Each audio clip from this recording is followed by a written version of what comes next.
বিষ্ণুপ্রয়াগ দেখে আমরা আবার চলতে শুরু করলাম আমাদের পথে, বদ্রীনাথের উদ্দেশ্যে।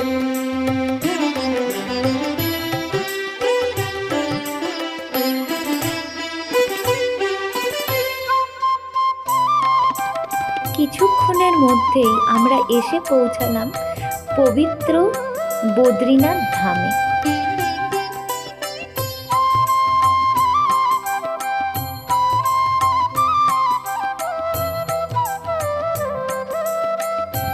নিচ দিয়ে বয়ে চলেছে অলকানন্দা নদী এবং ওই পাশের যে ব্রিজটা দেখা যাচ্ছে ওইখান থেকেই আমাদের যেতে হবে মন্দিরের দিকে।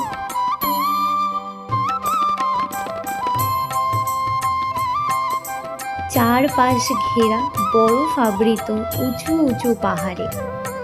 সামনের সাদা পাহাড়টা নীলকণ্ঠ পর্বত। এই দৃশ্য যেন অভূতপূর্ব। সঙ্গে থাকবেন, পরের ভিডিওতে নিয়ে আসছি পুরো বদ্রীনাথ ধামের দৃশ্য।